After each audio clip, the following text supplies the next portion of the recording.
Hello and welcome. I'm Jeffrey Mishlove.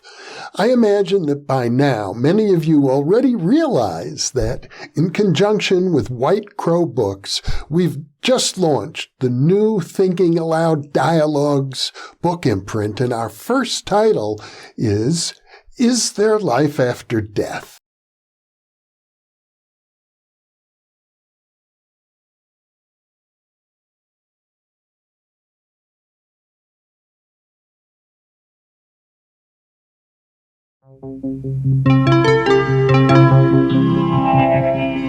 Thinking Aloud. Conversations on the leading edge of knowledge and discovery with psychologist Jeffrey Mishlove.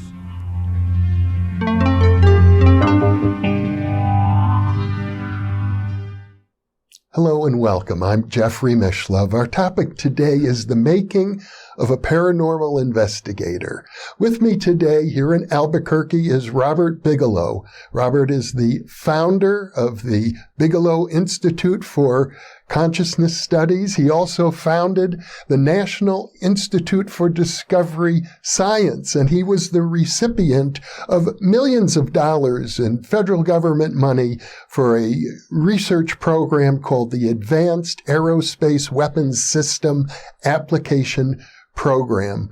Robert is responsible for millions of dollars in grants and gifts to people working in the paranormal community. And I myself am the recipient of the Bigelow Institute's contest for the best essay about evidence for survival after death. And when I received that award, I acknowledged Robert for doing more probably than any other person to awaken people to the evidence for life after death and for stimulating the research community. So it's an honor for me to be with you today, Robert. Thank you for coming to Albuquerque.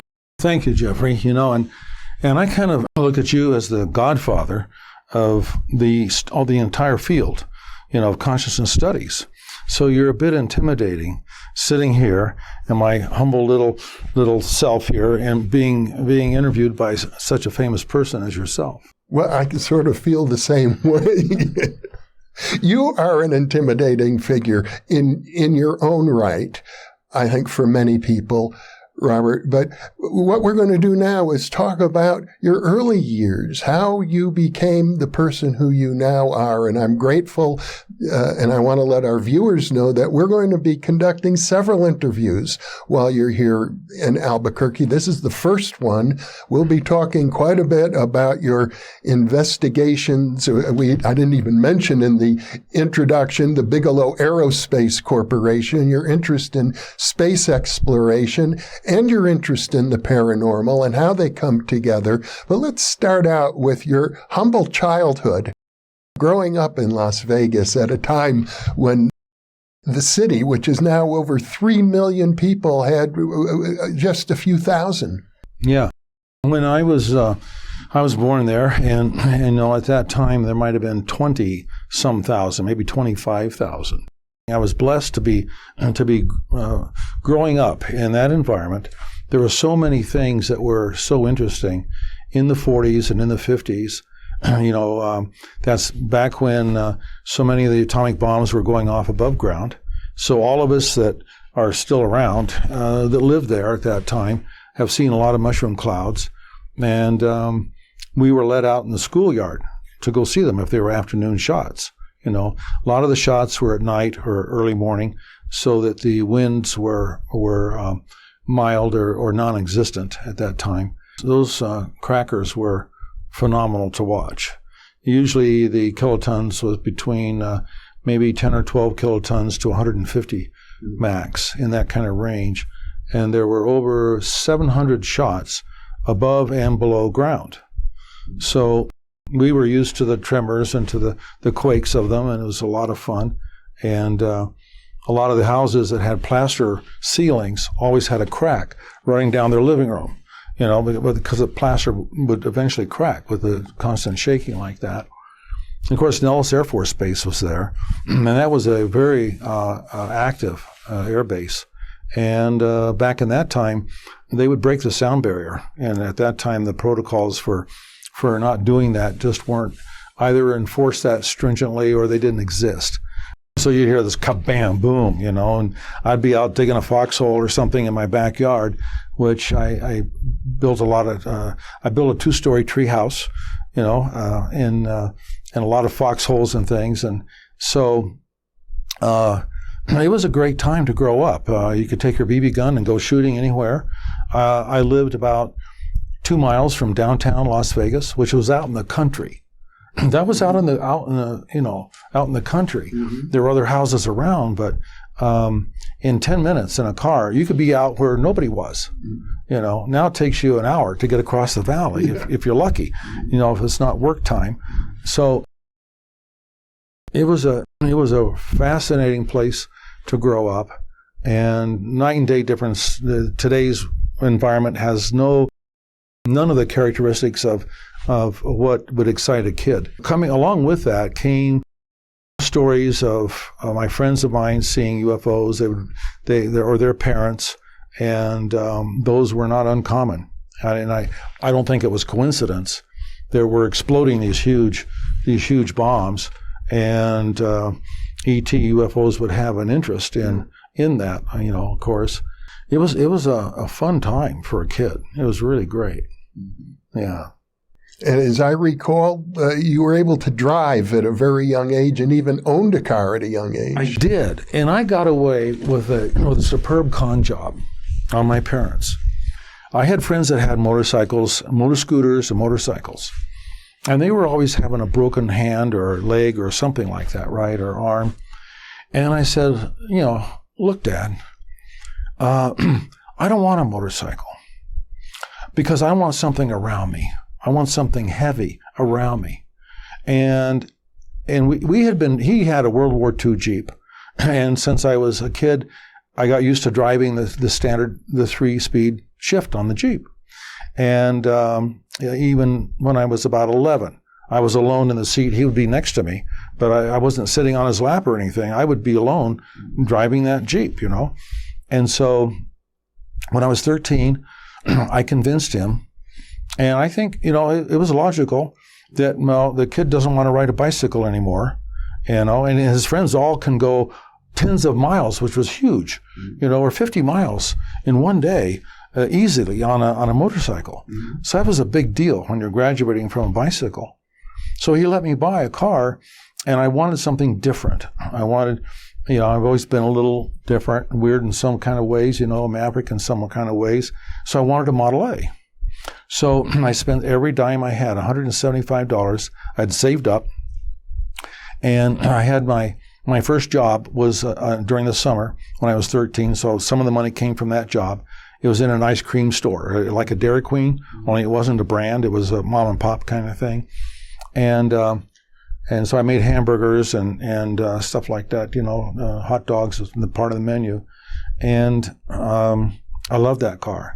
Absolutely loved it. And he got enthused with it too, because for Christmas he gave me a brand new candy apple paint job on the Model A. And it had a rumble seat in the back and 4-cylinder. And he also gave me a new leather upholstery job for the car. So that was a dream to me. That was fantastic. And you're 13 years old. I'm 13 years old. By the time I was 14, I was driving all over the place, all over town, all around the neighborhoods to my friends, and thinking kind of nothing of it, I thought, I didn't get in any accidents or anything like that because I knew how to handle the car. Mm-hmm. Later we put a V8 in it. Oh, my. Yeah. We put a V8 in it, like a 48 Merc or something like that, that had, I think we milled the heads, and we may have bored and stroked it, and we put on a couple of I think two or three Deuces carburetors on there, You made it into a hot rod. And I think my father was living through me at the time because he grew up really poor, where they actually would have a meal. He and his sisters would sit down and they would have a meal that would be, you count how many peas and how many carrot pieces you have on your plate, you know. And so he never had anything like that. We didn't dream of it, you know. And his father was a prospector, always out, and an inventor. His father, Leroy Bigelow, was an inventor in different kinds of things that would process gold to be able to, either through different kinds of means of processing fines and winding up with the dust or the nuggets or whatever. Most of the time he didn't find anything, but he was always looking. And so most of the time there wasn't any money, to support the family. So my dad was really enthused and with me, because I was the only kid. I didn't have any siblings, no brothers or sisters. And so I was blessed because we always played a lot of sports together and did things together out in the desert looking for pottery or arrowheads or caves or anything, a rattlesnake, whatever, so any interesting rocks or whatever. So I was blessed. So it was a happy childhood. Oh yeah, it was hard to explain how neat it was. Yeah. At the same time, there were UFO activities. It was very rare, I suppose, that the people in Las Vegas saw all of these nuclear explosions. I grew up in Wisconsin. Of course, I've never seen an atomic explosion. But your parents, or your grandparents, I should say, your grandparents who lived nearby had a UFO encounter when you were a very young child. Yeah, we lived right next door, immediately adjacent to my mother's mother and father, my maternal grandparents, and he had given his two daughters each an acre right next to them. So my dad and mother built a house on the acre that he gave my mother. And it was a blessing to have my grandparents there because they were neat people. So in 1947, I had just turned 3 years old. And it was in about early June of that year, they had a really close, super close encounter. And there was nothing to do in Las Vegas except go for ice cream cones, or take drives someplace on, if you're not working during the week, So they had left in a later afternoon, and they went up a remote road going up to Mount Charleston, up to Kyle Canyon, and they were coming back down, and they saw this light, and it was kind of glowing, and they thought maybe it was a plane, and maybe then it kept glowing more and getting larger, and thought, well, maybe it's on fire. And it was coming toward them. And it got to where it began to be obvious it was really coming toward them, and they pulled off to the side of the road. And just as they stopped the car, the object filled the entire windshield up. And then at the split last second, they could see, as they're trying to duck, they could see this thing just take off, lightning quick. And I never knew this story until I was about 10 or 11 years old. I didn't know it. I was 3 at the time it happened. Yeah. I didn't know the story until I was 10 or 11. And so I did remember that my mom told me the story, and she said they were late getting back into town. And I said, well, why? And she said, well, it must have taken your grandfather some time to get his composure, after that kind of experience. So, but that's kind of relevant because, if you do abduction research and so forth, missing time is important part of the calculus of determining did an event happen and all that. So then I went to my grandfather and asked him about the story, and he wouldn't talk about it. He wouldn't talk to me, which wasn't like him, but he wouldn't talk about it. And then I went to my grandmother, and she barely talked about it. She just mentioned just a little bit, not much of anything, like it was just taboo, or they were scared to talk about it or something. And I think the psychology of that must have been so impactful of that event happening, and I kind of maybe just kind of chalked it up to that. So that was one time that happened, and then later my mother was with them during daytime, and they saw a craft over what was called Sheep Mountain, and they were in that vicinity, and it was large, and then it just disappeared. It didn't move. It was just gone, type of thing. So back in those years, those are my two family experiences, aside from friends of mine, said, I'm not supposed to tell you. My dad's going to kill me, but here's what happened, on our way back from hunting. At night, we came back through Alamo, and here's what we saw that landed alongside the road.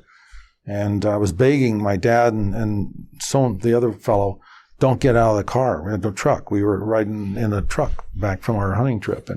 And so stories like that stick with you. So you had those stories around you, people around you, but you also, as you explained to me, had a series of, we could call them recurring dreams, but there might have been more than dreams. They could have been. I just, I don't have any evidence that they were anything other than dreams. It was just, they were peculiar because it was the same damn dream about 5 or 6 times over the course of months. So I'd be in my little bedroom on my twin bed, laying down sideways, and I'm looking at 3 figures in monk type of robes, or hoods. I couldn't see faces, appendages, anything. And there's 3 of them there facing me. And I'm thinking, what do you want? And why are you here? There was no other kind of communication at all. And I'm not even doing this out loud in my dream. I'm just thinking this, right? And the dream's over. Well, what a stupid dream to have. Like, can't it be something nice where you're having the biggest, banana split in history? That would be a good dream, right?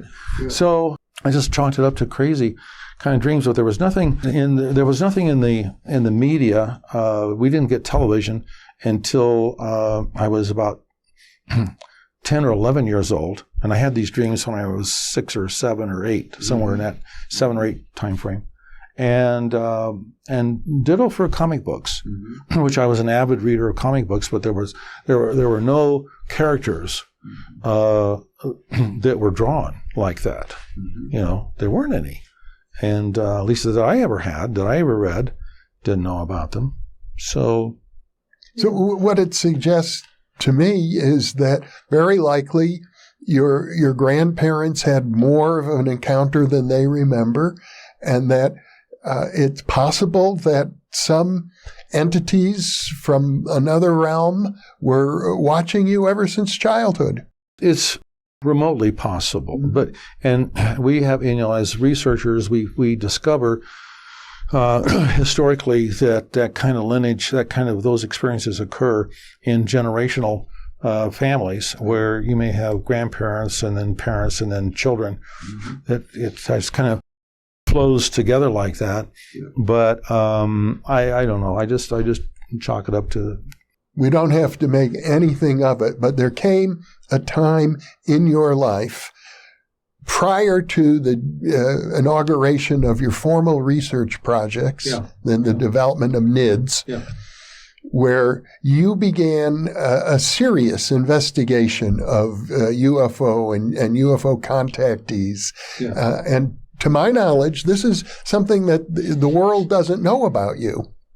Well, at the time I was 10 to 12-year-old time frame in there, my father began to read about UFOs, and he would read books that were authored by military people, credible ones, and I think he and my grandfather probably had a conversation about my grandfather's experience, and so I think that's where he got that from, and he and I would talk about it when I was 11, 12 years old, and I would say, Dad, would you, if one landed there, one landed out in the field behind our house, what would you do?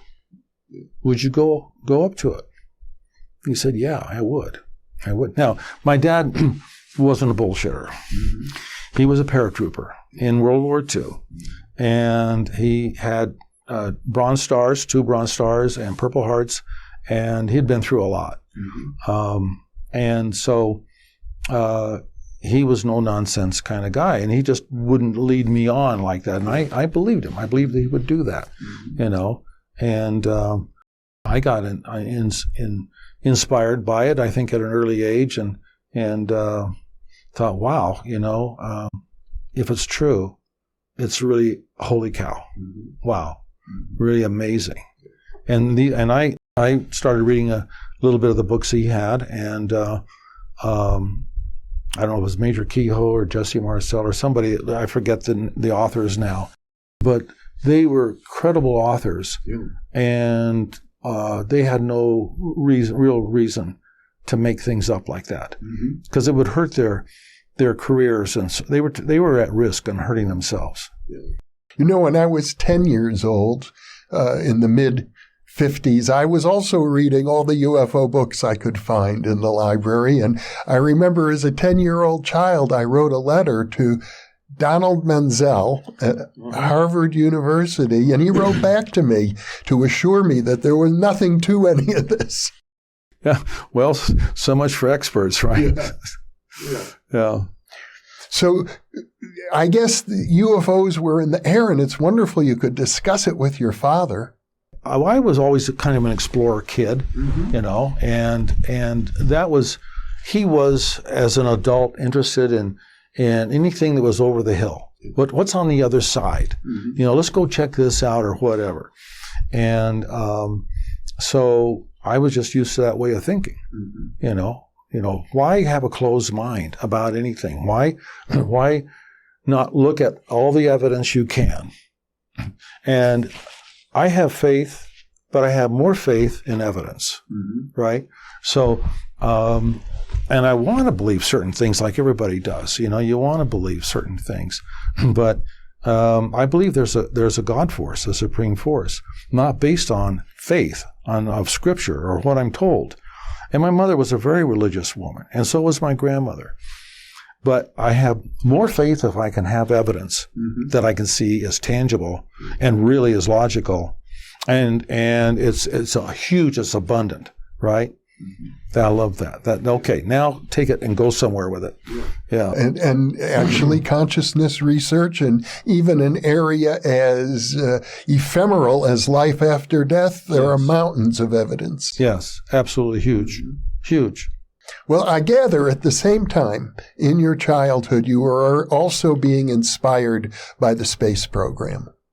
Yeah, well, Sputnik was Sputnik, whatever. It was 57, right? And the worry was the Russians had more throw capacity than we did. And so that was like, oh my gosh, we can have an ICBM land in our country. And so, with a nuclear bomb. And so, the landing on the moon was amazing to watch that, and Walter Cronkite got all teary-eyed, like everybody did, but at that time, because it was such an emotional achievement, and it was for the human race. Yeah, Americans did it. Americans, that was a time Americans really had the right stuff, not only to really help win World War II, but to also get into something that's not political, like space, and actually demonstrate that kind of an achievement, and have those images of those guys walking on the moon was just really amazing to see it in real time. I presume that maybe the inspiration that led you to build an aerospace company began around then. Yeah, I had a little workshop in a little part of the attic where I was playing around with things to kind of, little electronic kind of stuff, make believe kind of things, and maybe some of it wasn't. And I fantasized about, well, maybe someday I can actually have a shop, a real shop or something large where I can be doing some kind of industrious activity, and didn't know how. And money was always relevant anyway, but how you don't even know how you're ever going to get it. The space seeds were planted there, and then I was lucky enough to embark on that adventure by itself, which was a really interesting process before I actually built my buildings. Because you're having to, I was my own general contractor and designed things and the buildings, and also I experimented with buying small interests into some other companies and realize I didn't want to get into rocketry. A lot of people were getting into that, but they weren't getting into habitats. Mm-hmm. And the space thing was, and still is, a real passion. We're going to have another interview where we'll go into that in much greater depth. In a way, we're jumping ahead of ourselves. Yeah. But the next episode that's worth talking about would be in the 1980s, when you began engaging in your own private research on UFO experiencers, contactees, and witnesses of UFO sightings. I had the time to really take up a literature study. Mm-hmm. So in order to understand what people are talking about, the cases, the who, the where, the when, the how type of things. So I read every book I could get on a hold of that was credible on Psi and UFOs. Mm-hmm. And I read a book a week for a year, a book a week. And I'm working full time. I assume at that point in your life, you're well established in the real estate market. Well, yeah, there was no COVID, so I'm working every day. Mm-hmm. In fact, we never did stop during COVID anyway. We never did. So the research was really important to be able to understand, and the reading was really important. And then I did interviews, and I wanted to hear personal testimony, like you're doing. And I wanted to hear that. And so I interviewed about 235 people. Mm-hmm. Some of them would say, shut off the tape recorder. Nobody knows what I'm going to be telling you. And I'd have a yellow pad, and I would take my notes, and if I didn't have a tape recorder. Mm-hmm. And these were in-your-face encounters by these people. Mm-hmm. So these were all different kinds of really in-your-face kinds of experiences that these people had. And how did you find them? Some of it was a snowball effect. I would talk to somebody and then ask them if they knew of anybody else. Mm-hmm. And then ask those people. So we kind of spread like that. Mm-hmm. I also realized that there was a locus, a center of activity in Nevada, out in little towns that we have outside of Las Vegas called Caliente, Pioche, and Panaca. And it's just off of the test site, a little ways off the S4 area. Those people, that was a gold mine of stories, people in those towns. I remember talking to an owner of a cafe and one of her staff, and they had been sitting outside at night, and they were watching this football stadium size object, like really close to the ground, maybe 1,000 or 1,500 feet off the ground, really close, drifting across Caliente. And what made that so fascinating was a year later, I'm interviewing a minister. I think he was Baptist minister, and he and his wife had come out of eating, and I think they were with another couple. And they look up in the sky and they see the exact same thing from a different location. Mm-hmm. And that helped clarify something that the people told me that they mistook for appendages on the craft, but they weren't. They were some type of planes that were escorting this huge, huge structure. So that was really an interesting investigation for me, because I confirmed it a whole year later from people that were credible. Mm-hmm. I mean, who wouldn't believe a Baptist minister, And so there were credible people, multiple witnesses, mm-hmm. and I did a multiple at the initial. So those kinds of stories were really interesting. Now you said planes. Yeah. There appeared to be some kind of jets that were escorting. There wasn't much noise though. There wasn't any. They didn't. I don't remember them saying that there was a huge rumble of any kind. A lot of noise. I don't remember anything like that. This thing was gigantic in the sky, and it was being escorted where the people thought these lights were appendages on some kind of bars or tubes coming out, very long, and with lights on them for some reason. Well, it turned out from the other perspective, they were aircraft, is what they were, so lights from the aircraft. Well, the implication being that the large object was not human, but the aircraft were. maybe, yes or no. You don't know for sure. Mm-hmm. In that kind of context, you have so little information. You don't know who's making the big giant craft and who's making the planes or whatever the escorts are. Whether they're in fact even they are planes. Maybe there's some other kind of UFO, that's made to mimic, because you can have UFOs in any shape you can think of, any kind of shape you can imagine. So. Well, at the same time, you're doing very well in the real estate business. You've opened up a hotel business, the budget suites, I presume. So we're not a hotel. No. No, we've never been a motel. We've never been a hotel. Okay. Because those income streams are not reliable enough for me. Okay. I built and operated motels, maybe 3 or 4, and I built a small little hotel at one time, and but the income streams are not reliable enough. So I've been in the apartment business, and I accidentally picked that up from my grandfather, living next door, because he converted 4 horse stalls into studio apartments. He had a little apartment behind his garage, and he had another separate little house where when my mother was pregnant, my dad was away in World War II. That's where we stayed. And actually I was born, and then that's where we lived until he came home, in 45. I was born in 44. And so my grandfather was in the apartment business. And I learned a couple really important things. 3, you can rent small places, but they better be clean. And it helps if they're already furnished, right? And you better be there to collect the rent. And if you have a vacancy, it better look good, and you better be there to show it, right?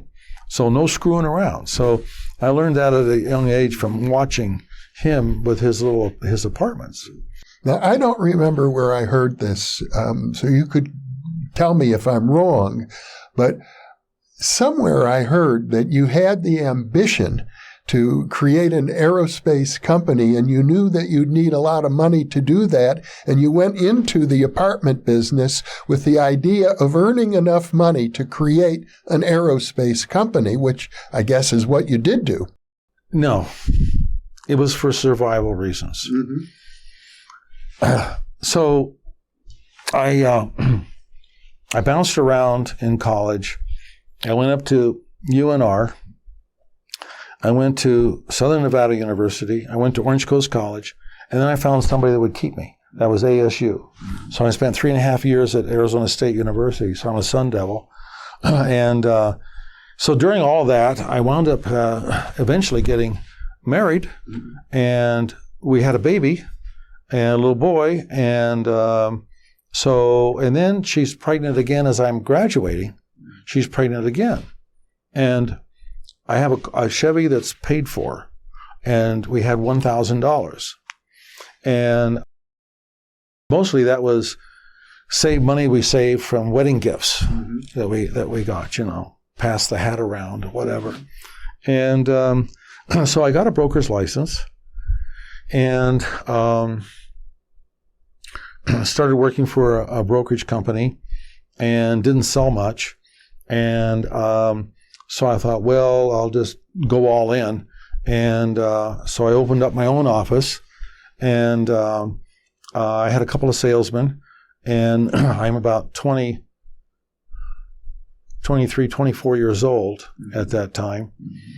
And I started buying property. A fourplex and a house was my first deal with no money down, very, very little money.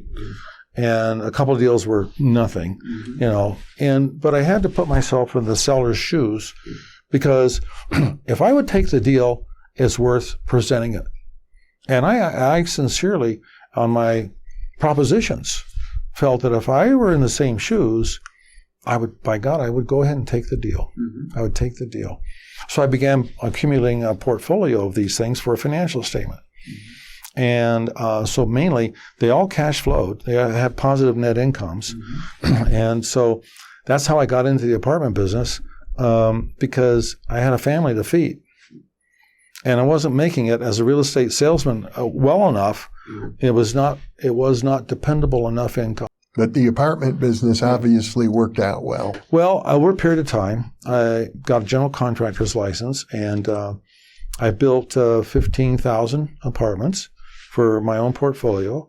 And I began to buy other people's apartments. I bought 8,000 units that belonged to banks that they had gotten from in foreclosure, and maybe blocks of 3,000 at a time or 2,400 at a time, and I got interested in a couple of banks, kind of thing. So I probably in my subconscious wanted to do something in science, right? Not knowing exactly how, when, but it takes money, right? It takes more than it takes to feed a family, right? So, and I was financially responsible in not having a high style of living. We lived off about 10% of the net after-tax income. It's what we lived off of, so that there was a large amount to do something with, right? And so eventually that was the aerospace, and it's a big consumer. Well, and I gather prior to building the aerospace company, you had founded the National Institute of Discovery Science, NIDS, after you had done a year's worth of very serious interviewing of contactees and reading the available literature. That's when you founded NIDS. Yeah, I managed to meet a lot of the great researchers, John Mack, I supported him in some of his research, and Bud Hopkins, Dave Jacobs, a lot of the famous researchers and others, and they were really quality people in the whole field of inquiry, and they had been around the block so much and been involved in so many things. So I sponsored everything, crop circles, cattle mutilations, and oh boy, they can be really foul, sat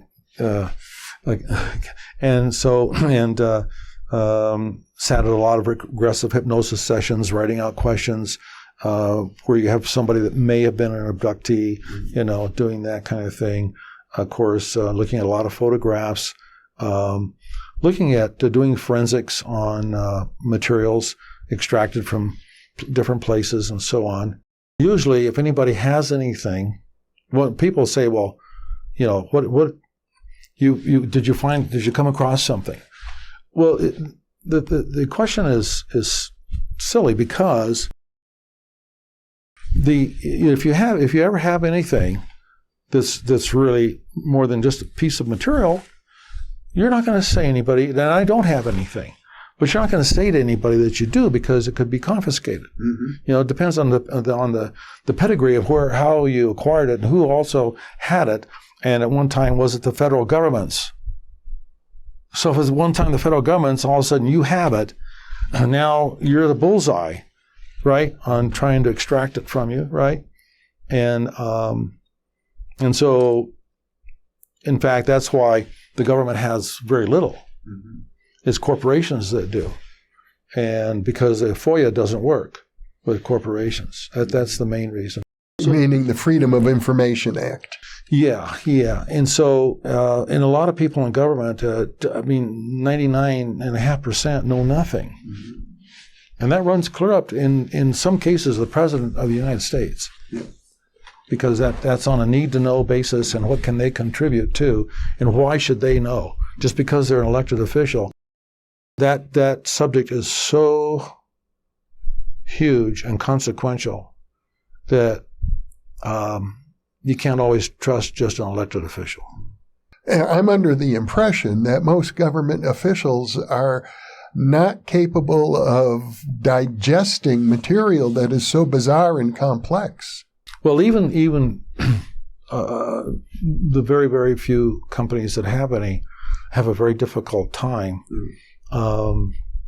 being able to back engineer anything. Very difficult time. And a lot of it may be tied to consciousness. So at this point in our discussion, you founded NIDS in the 1990s, as I recall. Came across a number of different people. I had sponsored a radio program for about 9 months, Art Bell's show, and we called it Area 2000. And he's like George Knapp. You know, he has an amazing low, deep baritone voice, and he was a great guy, as is George. I was helped in finding hosts or guests for the host for Bell to interview by John Alexander. So he helped me. I knew some people, but he knew a lot of people too. And so we got the guests there, and Art would interview them. And so I did that about 9 months, and then I stopped. It just got to be interfering with other things I had going on. And then he syndicated it. And I think that was the precursor to Coast. His syndication evolved into that later, you know. Which makes you a very seminal figure in the development of this. The Art Bell show became huge. Well, yeah, but I kind of was just like a little injection of right at the but basically it was him. And the way he could handle it and everything, and it was him. And NIDS ran for a number of years, and you closed it down as your aerospace business was building. We really had some amazing folks on the Science Advisory Board.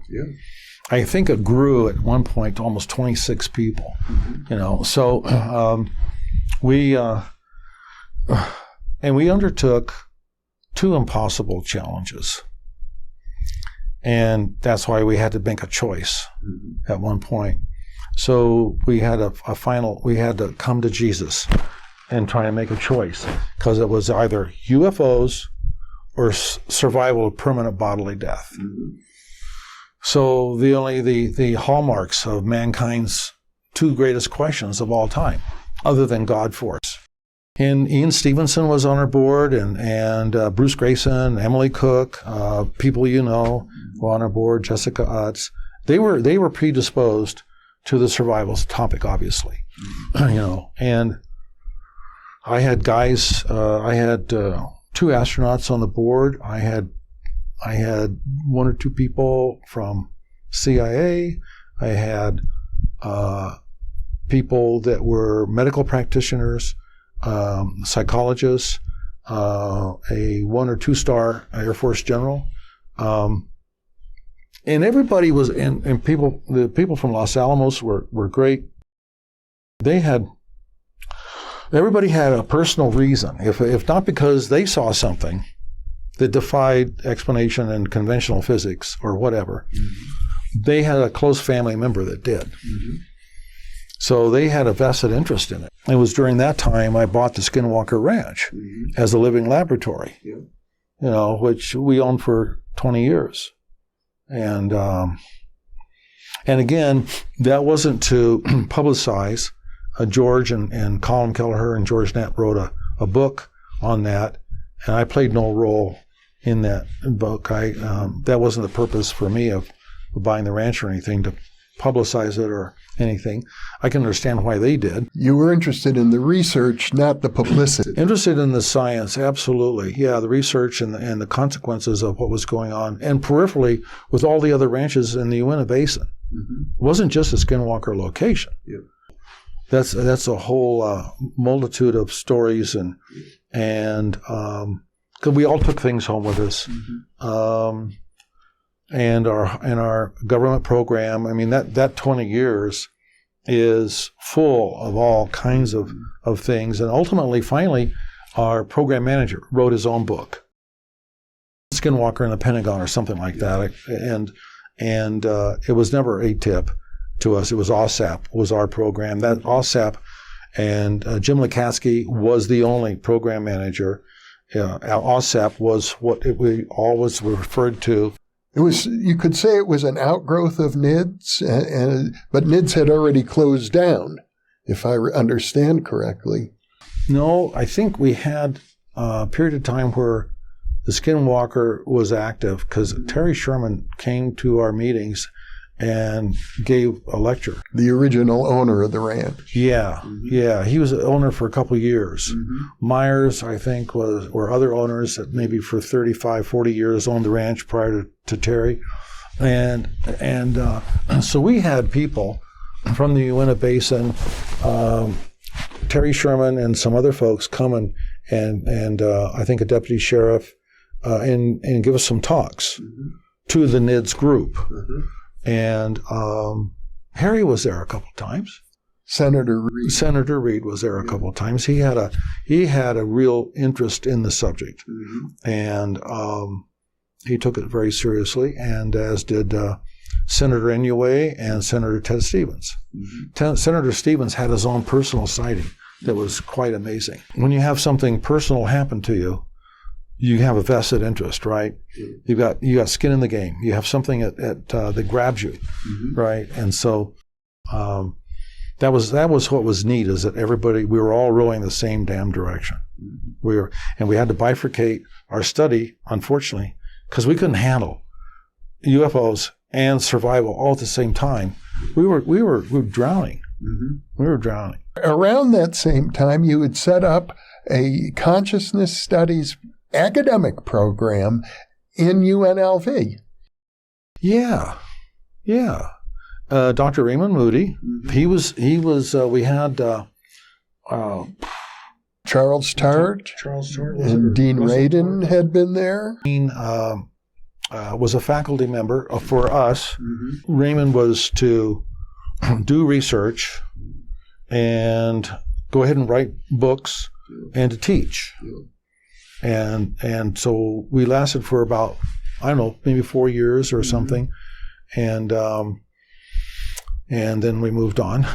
I'm under the impression, I moved to Las Vegas in 2001 from the San Francisco Bay Area. Got to know Raymond Moody. He's the one who first brought me to Las Vegas. I spoke for his class at the Consciousness Studies program. And then a few years later, everything got closed down. NIDS got closed down. The program at UNLV got closed down. And I'm under the impression that it's because you wanted to devote all of your focus to the aerospace business.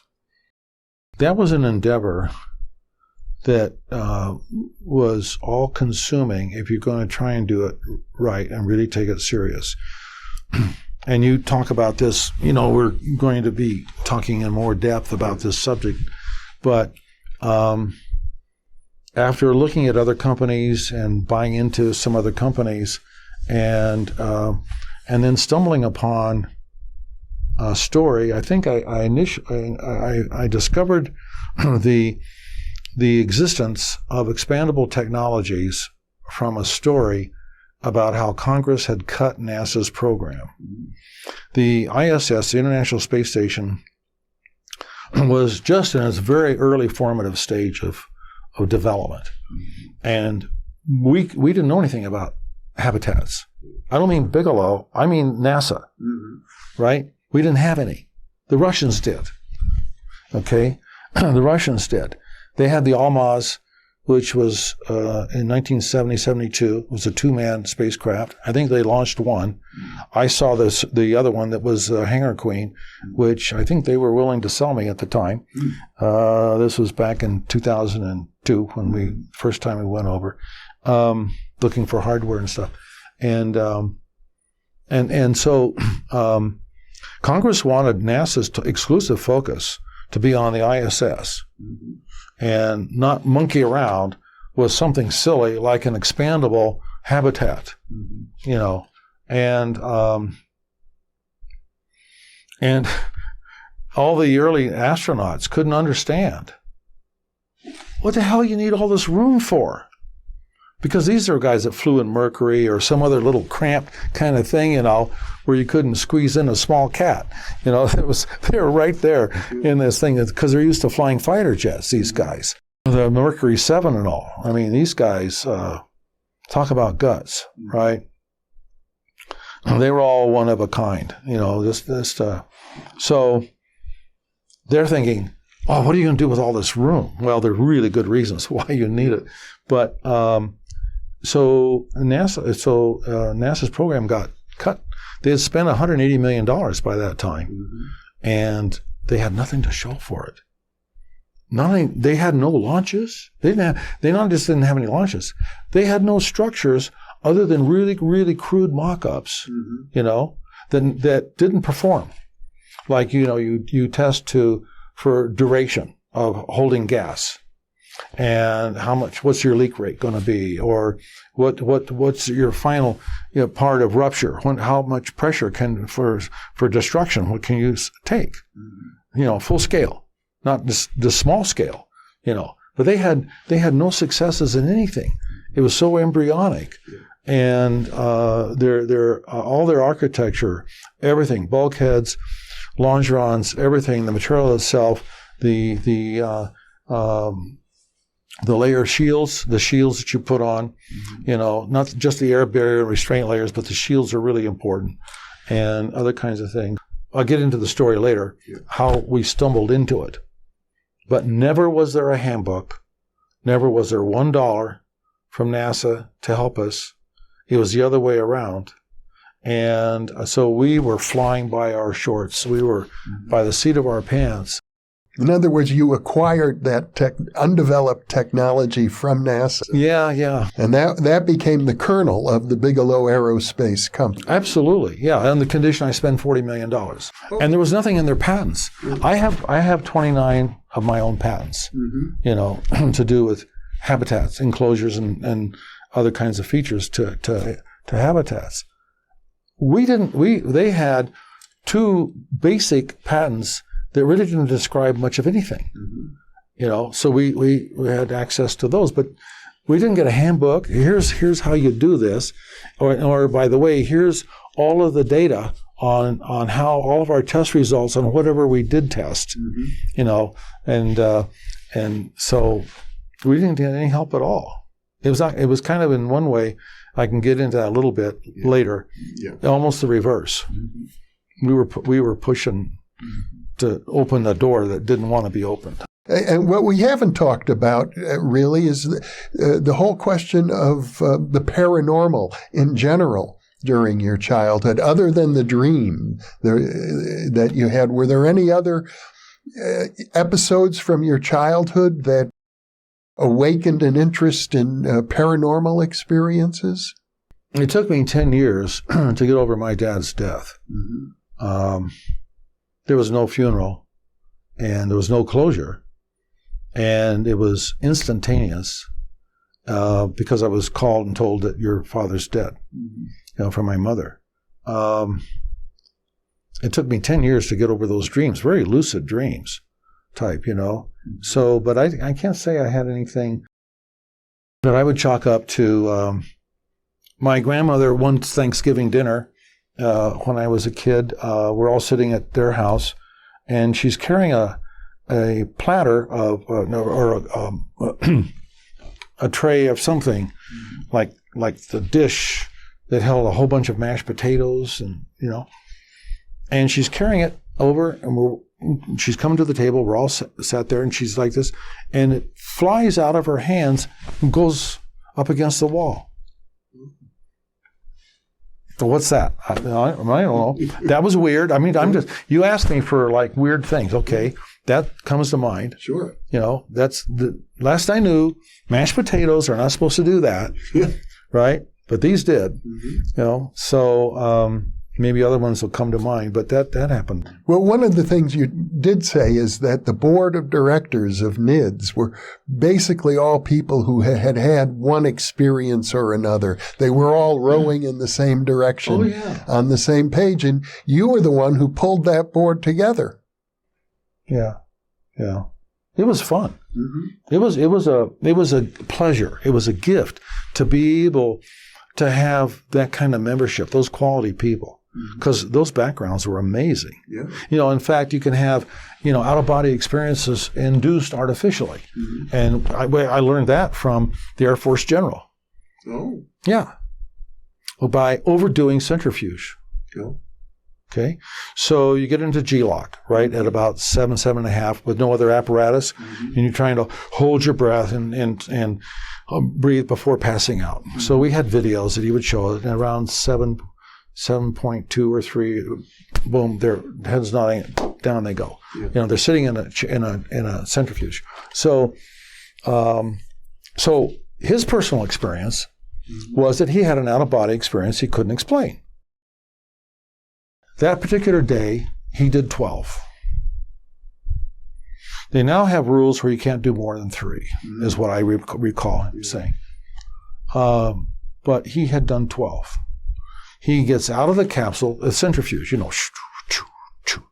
and he's not in his body anymore. His body is still in the process of getting out and stepping onto the platform, but he's up above his body and he's watching himself walk down the hallway. And he's aware of what's going on in rooms alongside this hallway. He's aware of people. He's hearing conversations and so forth, but he shouldn't be able to hear.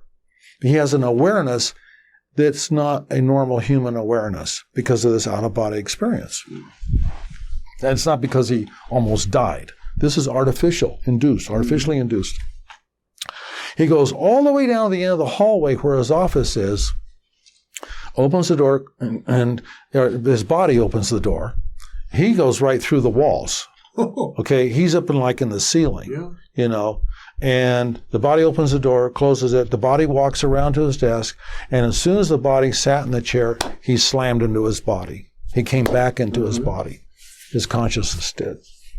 So that's one example, one way I know of where you can artificially induce out-of-body experiences without using drugs. That's quite amazing. I'd never heard that story before. Kind of unique, I guess. But so you pulled together a group of people, leading figures in science and in government, to explore, discovery science can mean many things, but certainly the paranormal was your main focus at that point. Had, guest speakers. Yeah. John Mack was a guest speaker. We'd have people from the Sheriff's Department in the Uinta Basin. In fact, most of our really interesting stuff came from deputy sheriffs and police that we gathered information from, BIA officers, Bureau of Indian Affairs officers. But some of the stories, you want to stay grounded in the real world. And in my case, it was business endeavors, aerospace endeavors, and whatever, because you're dealing in a whole nother reality, right? And you don't want to let that other reality start to seduce you and compromise your thinking and fuzzy up. What you have to live in is this world. Yeah. This world, this dimension is what we're in so far, right? And it's interesting to get to where we talk about other dimensions, right? We'll get into that. Right, yeah. And but you got to stay grounded. And so it was just such a pleasure to deal with all those kinds of people. That were, they were folks that had been career people in the intelligence agencies, intelligence. So we worked for the DIA. We were card-carrying members of the Defense Intelligence Agency as a contractor, right? So in the OSAP program. Yeah, that's DIA. We were just contractors. But to be clear, the OSAP, the Advanced Aerospace Weapons Systems Application Program, if I understand correctly, was instituted under the auspices of the Bigelow Aerospace Corporation. There was a down select for that. We had advantages other companies didn't have. So that's why we were selected. Right. We had the living laboratory of the Skinwalker Ranch. We already had a history of accumulating the best science people. Jacques Vallée was on our board, And the best science people in the UFO field there were at the time in the United States. And so we had relationships overseas in Brazil and Europe, connections. So we were able to have analyses done at certain labs that I can't mention. Even to this day, it's probably silly. But we could have things analyzed, and so chain of custody was really important. And but I was blessed to be able to have a room full of people like that. Well, I'm a little confused because many of those people you're referring to were on the board of NIDS, the National Institute of Discovery Science. At some point, NIDS closed and OSAP was initiated. Was there an overlap between the two? No, actually, I think we had. I didn't sell the ranch until 2017. I owned it about 20 years, so I think we had. I initially bought it maybe in 1996, 97 kind of time frame, and NIDS was ongoing then because we'd have these people come and give us lectures from the Winna Basin people, like I mentioned, and then.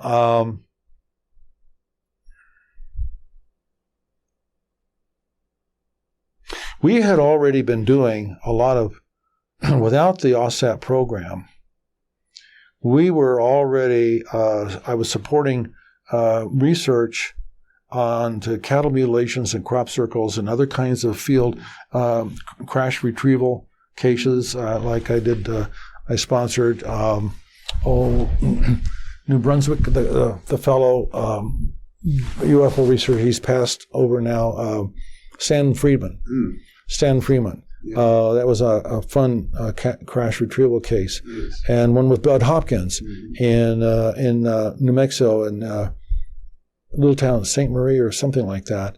That was a really interesting case, by the way, of something that happened in the 60s, and we were able to talk to people that like the dispatcher and other people, and some other ones just kind of disappeared. But that was really interesting too. But so the OSAP program, I think you're right. I think NIDS had closed by that time. And to be specific, NIDS didn't close except for the fact that you closed it. Right. It was your decision. Right. Yeah, it was. And I can remember that we kind of, I think there was a consensus that we needed to be moving on, and there was kind of one conclusion I had come to. Well, there was a couple things that I was talking to people about during the NIDS, during that time. The graph I've told you about, the dichotomy between the incongruity of mankind. If you're to graph mankind's appreciation, that's growth, in spirituality, concurrent with mankind's appreciation and growth of technology, not only do those lines never meet, the spirituality just kind of bumps along the bottom, up and down, up and down, up and down. And the technological one slopes and starts to go vertical and then starts to go hypersonic. You're jumping, right? And that I thought, oh, wow. And I'm going back 25 years. And I thought, oh gosh. And I talked to a couple of folks about that and on our board, and they said, oh yeah, it's going to be a huge problem because we could be the Klingons, right? We don't have the right stuff to properly control the technological advances that we can create. Too much reptilian brainstem, in us, and so that was one thing that was important on stuff. Well, so I'm under the impression what you're saying is that you felt it wasn't a good idea to keep progressing to explore the paranormal until humankind was more spiritually advanced. Well, the aerospace thing kind of took over because there was the second thing that I felt was quite likely, besides consciousness controlling craft, and you're having a tough time back entering, besides not having the right materials. Well, I felt that where is it that we don't have any industry in orbit? So before the aerospace company was really going much at all, and I was kind of maybe in the late 90s investigating, getting into it, but not knowing. I thought, well, what if amalgams and other kinds of composites were birthed in a microgravity environment, Right. And we don't have any of that, so we're not able to get 80 layers in a tenth of a millimeter strata, and which we couldn't duplicate, or the fineness or the purity of some materials, right, that we couldn't duplicate. And if I understand correctly, what you're referring to are objects that you had collected while you were working with NIDS that appeared, according to reports, that these things may have fallen off UFOs, and they were examined in laboratories, and they were composites of this sort. Basically, there was a researcher that had extractions of, he would extract anomalous objects from people. And we would get those tested. I mean, I know Jacques Vallée had a collection of such objects, and Hale Puthoff has published some analyses of these objects. Right. My feeling still is that until we get a robust, really decently sized and capable laboratory in space, not just the little things that you fool around with on the ISS, but something substantial, something where you can really have things occur serendipitously, which is about half of all things occur because of that. The things that just happen to happen. We're never really going to know how certain kinds of materials are acquired, given the menu, the periodic table that we're dealing with, right? So, and maybe where ours is not complete as it is.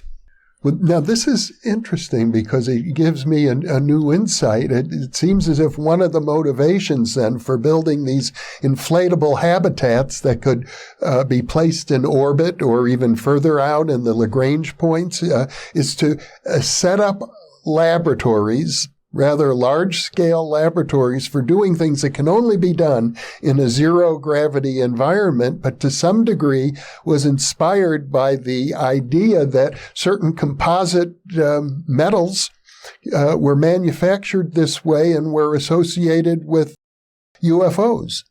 So, yeah, but it's still speculation, and the fact is you got to make money first. Right? So you have to go down through the parochial ways, tourism and other kinds of things, maybe movie industry, whatever. And, new kinds of sake that's flown in space, because the Japanese did a lot of that, where the yeast is grown there in orbit, and they put it in the sake, and then they can sell it by the ton. You have to have some kind of business concepts, right? So we had a lot of those different business concepts too. And then at some point, you can say, okay, let's go do a lab that nobody has. Let's do a big friggin' lab, right? A big friggin' lab. And maybe you don't want some of those labs occupied,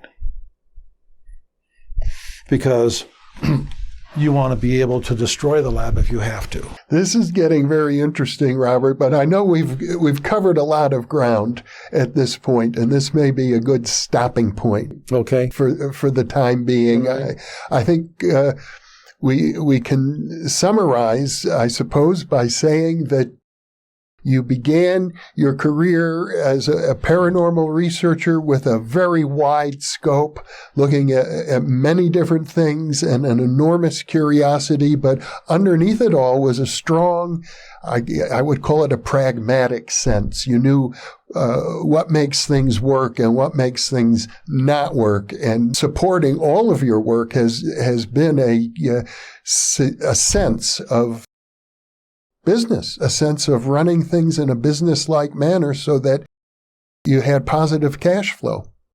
Well, yeah, I'm an explorer, and I'm a maverick explorer because I don't go down the traditional paths, right? And I think in the UFO topic, personally, I probably spent more than anybody else has in this country on that subject. But it gives you back. It's not all a one-way give kind of thing, because you're taking back the adventure. Mm-hmm. It's what you're rewarded with. The people you meet, the what-ifs, and it can lead you onto other kinds of things that, oh my gosh, all of it starts to fit together. Yeah. It starts to all connect, which is a really big deal. Well, I think this is a great introduction for viewers who want to understand the man and not just what little tidbits are available on 60 Minutes and other news accounts about who you are and what you've done. It's been a pleasure to sit with the Godfather and have this discussion. No, I think you're the Godfather. I'm not the Godfather. As amusing as it is to picture myself as one. But Robert, thank you so much for this program, and I want our viewers to know we plan several more conversations. This is just the beginning. Thank you very much. And for those of you listening or watching, thank you for being with us. You are the reason that we are here.